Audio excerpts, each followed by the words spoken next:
বড়োদেরকে প্রণাম আর ছোটোদেরকে ভালোবাসা জানিয়ে আমি শিপ্রা মজুমদার আজকে আবার একটা নতুন রেসিপি নিয়ে তোমাদের কাছে চলে এসেছি। আশা করি রেসিপিটা তোমাদের ভীষণ ভালো লাগবে। তাহলে দেখতে শুরু করো এখন থেকে। আজকে আমি তোমাদেরকে কী দেখাতে চলেছি দেখো বন্ধুরা। এখানে আমি একটা ইলিশ মাছের মাথা নিয়েছি, বেশ বড় সাইজের। তার মধ্যে একটু লবণ হলুদ দিয়ে এটাকে মেখে নেব, 10 মিনিট থাক। এদিকে এক বান্ডিল কচু শাক নিয়ে নিয়েছি। আজকে আমি তোমাদেরকে ইলিশ মাছের মাথা দিয়ে কচু শাকের রেসিপি তৈরি করে দেখাবো। ইলিশ মাছের মাথা দিয়ে কচু শাক কিন্তু এই বর্ষাকালের সময় ভীষণ জমে যায়। তাই আজকে আমি তোমাদেরকে এই রেসিপিটাই তৈরি করে দেখাচ্ছি। দেখো, আমি কচু শাকটাকে প্রথমে মাঝখান দিয়ে কেটে নিলাম। হাতে একটা গ্লাভস পরে নিয়েছি, কেননা আমার হাত না ভীষণ চুলকায়। ওই জন্য আমি যখনই কচু শাক কাটি তখন গ্লাভস পরেই কচু শাকটা কেটে নিই।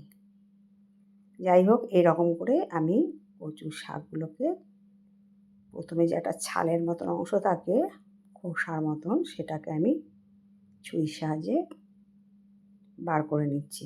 এরকম টেনে দিলেই খুব সুন্দর ছালগুলো ছেড়ে যাবে। তোমরা ইচ্ছা করলে বটি দিয়েও কেটে নিতে পারো। আমি ছুরি দিয়ে কেটে অভ্যস্ত, সেই জন্য আমি ছুরি দিয়েই কেটে নিচ্ছি। যাই হোক, এরকম করে কচু শাকগুলোকে টুকরো টুকরো করে কেটে নিচ্ছি। এই বর্ষাকালের সময় কিন্তু আমাদের বাঙালিদের প্রত্যেকটা বাড়িতে এই কচু শাক দিয়ে ইলিশ মাছের মাথা দিয়ে সবাই খেতে ভীষণ ভালোবাসে, তারা অবশ্যই রান্না করে। তাই আমি যেভাবে রান্না করি সেটাই আজকে তোমাদেরকে দেখাচ্ছি। ভীষণ সহজ পদ্ধতিতে আমি তোমাদেরকে কচু শাকটা রান্না করে দেখাবো। এইভাবে সমস্ত কচু শাকগুলোকে প্রথমে টুকরো টুকরো করে কেটে নিয়ে খোসাগুলোকে ছাড়িয়ে নিচ্ছি। ছালটাকে এরকম করে মাঝারি সাইজ করে কেটে নিচ্ছি। দেখো, সম্পূর্ণটা কাটা হয়ে যাওয়ার পরে আমি জল দিয়ে পরিষ্কার করে ধুয়ে নেবো। কেননা এই যে কচু শাকের মাঝখানে না অনেক সবসময় কাদা মাটি থাকে, সেই জন্য ওইটাকে পরিষ্কার করে ধুয়ে নিতে হবে। প্রথমে একবার গোটা অবস্থায় ধুয়ে নিয়েছিলাম, তারপরেও কাটার পরে আমি একটু জল দিয়ে পরিষ্কার করে ধুয়ে নিচ্ছি। বেশ কয়েকবার জল পাল্টে পাল্টে ধুয়ে নেওয়ার পরে দেখো, এখানে আমি গ্যাসের ওভেনে একটা কুকার বসিয়ে দিয়েছি। সামান্য জল দিয়েছি, সামান্য। তার মধ্যে কচু শাকগুলোকে সম্পূর্ণটা ছেড়ে দেবো। অনেকটাই আছে, তাই মনে হচ্ছে একবারে হবে না। এটাকে দুবারে খুব সহজ পদ্ধতিতে সেদ্ধ করে নেবো। আমি যখনই কচু শাক সেদ্ধ করি এইভাবে কুকারের মধ্যে দিয়ে সেদ্ধ করে নিই। এতে গ্যাসের সাশ্রয় হয় আর সময়েরও সাশ্রয় হয়। একটা সিটি পড়ার পরেই আমি এটাকে বার করে নিলাম। একটুখানি ঠান্ডা করে নিয়ে বার করে নিই। দেখো কত সুন্দর নরম হয়ে গেছে, তোমরা দেখে বুঝতে পারছো। এবারে কচু শাকগুলোকে আমি একটা ঝাঁঝরি থালার মধ্যে করে নামিয়ে নিচ্ছি। আমি এইভাবে দুবারে কচু শাকগুলোকে সেদ্ধ করে নেব। এবার হাতার সাহায্যে একটুখানি টিপে দিলেই কিন্তু জলগুলো খুব সুন্দর বেরিয়ে যাবে। আর একদম যখন শুকনো পর্যায়ে জলগুলো বার করে নেবো, সেই পদ্ধতিটাও তোমাদেরকে দেখাবো। আমি যেরকম পদ্ধতি ব্যবহার করি এরকম করেও করি, আর আরেক রকমভাবেও করি। দেখো, এইখান দিয়ে জলটা বেশ কিছুটা বেরিয়ে যাওয়ার পরে এবার স্ট্রেনার নিয়ে নিলাম, স্ট্রেনারের মধ্যে ঢেলে দিলাম। একদম জল থাকবে না, পুরো শুকনো হয়ে বেরিয়ে আসবে। এই রকম করে একটু যদি হাতায় করে চেপে দাও, তাহলে দেখবে জলগুলো খুব সুন্দর নিজের থেকেই বেরিয়ে যাবে। আমি এইরকম পদ্ধতি করেই কচু শাকের জল ছেঁকে নিই। দেখো, প্রথমবারের ব্যাচটা আমার নেওয়া হয়ে গেছে। দ্বিতীয়বারের কচুটা সেদ্ধ করেও জল দেখো ঝরিয়ে নিলাম। এরপর দেখো, কড়াই চাপিয়ে দিয়েছি একটা। কড়াইয়ের মধ্যে পরিমাণ মতো সর্ষের তেল দিয়ে দিলাম। সর্ষের তেলটা গরম হওয়া পর্যন্ত অপেক্ষা করব। তারপরে আমি এর মধ্যে দিয়ে দিচ্ছি দুটো শুকনো লঙ্কাকে ফাটিয়ে দিয়ে দিচ্ছি, আর দিয়ে দিলাম হাফ চামচের মতন কালো জিরে, ওই পরিমাণেই কালো জিরে দিয়ে দিলাম। এই কালো জিরে আর ফোড়নটাকে ভালো করে, শুকনো লঙ্কাটাকে ভালো করে আমি ভেজে নেব।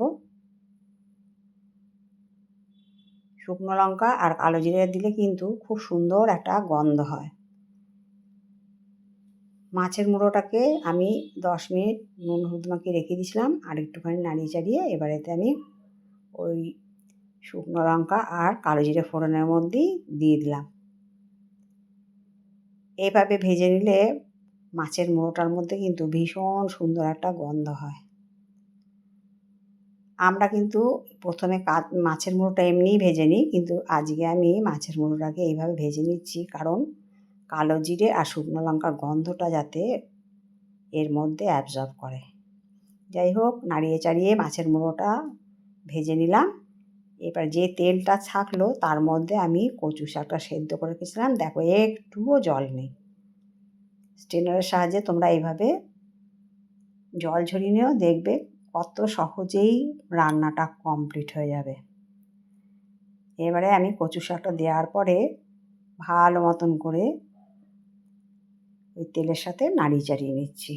আমি বেশ কিছুক্ষণ ধরে এইভাবে নাড়িয়ে চাড়িয়ে কচু শাকের সাথে সমস্ত ফোড়নটাকে মিশিয়ে নেব।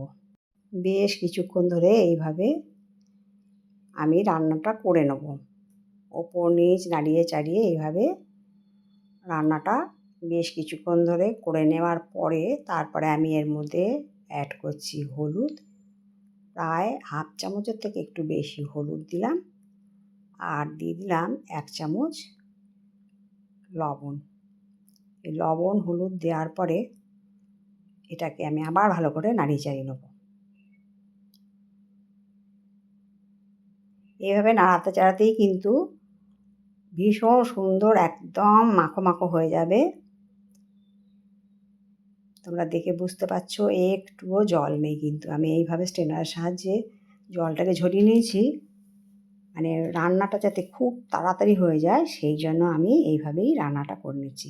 তোমরা একদিন এইভাবে করো, দেখবে কত সহজে ঝটপট করে হয়ে যায়। এরপর দিয়ে দিলাম শুকনো লঙ্কার গুঁড়ো।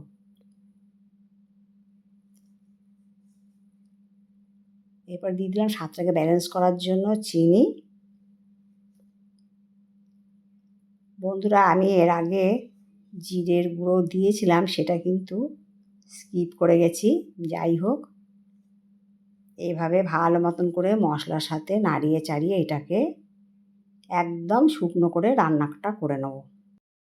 এইভাবে আগের থেকে মশলা কষানোর কোনো প্রয়োজন পড়ে না।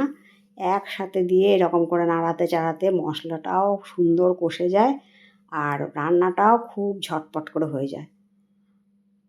আমি অন্য সময় মশলা আগে কষিনি, কিন্তু আজকে আমি মশলাটা প্রথমে কষাইনি, একদম কচু শাকের মধ্যে মশলাটা দিয়ে আমি এইভাবে রান্নাটা করে নিচ্ছি। তারপরে আমি দিয়ে দিলাম ভেজে রাখা ইলিশ মাছের মুড়োটা।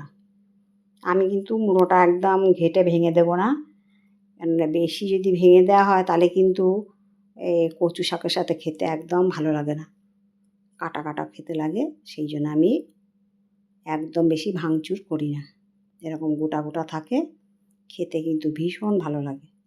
যাই হোক বন্ধুরা, আজকের আমার কচু শাকের রেসিপিটা যদি তোমাদের ভালো লাগে তবে লাইক, শেয়ার, কমেন্ট আর সাবস্ক্রাইব করে আমার চ্যানেলের পাশে থেকো। আর যদি কোনো নতুন বন্ধু এসে থাকো অবশ্যই বেল বাটনটা অন করে নিও, তাহলে সমস্ত নোটিফিকেশান তোমাদের কাছে পৌঁছে যাবে। দেখো, এইভাবে রান্না করতে করতে একদম কচু শাকটা শুকিয়ে গেছে, টান টান হয়ে গেছে। এইভাবে রান্না করলে টেস্টটা কিন্তু ভীষণ ভালো লাগে, আর জল জলে ভাব থাকলে খেতে একদম ভালো লাগে না। দেখো, আমি প্লেটের মধ্যে সার্ভ করে নিয়েছি, কত সুন্দর দেখতে লাগছে। যাই হোক, কেউ যদি আমার চ্যানেলে এসে থাকো অবশ্যই বেল বাটনটা অন করে দিও, তার সমস্ত নোটিফিকেশান তোমাদের কাছে পৌঁছে যাবে।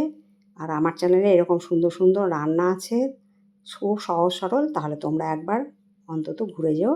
আর আমার কাছের দূরের বন্ধুরা আমার প্রাণ ভরা ভালোবাসা নিও, আর সুন্দর সুন্দর কমেন্টসের মাধ্যমে জানিও আজকের রেসিপিটা কেমন লাগলো। তাহলে আজকে এই পর্যন্ত রাখলাম, অন্য কোনো দিন অন্য কোনো রেসিপিতে আবার দেখা হবে। কেমন? টাটা।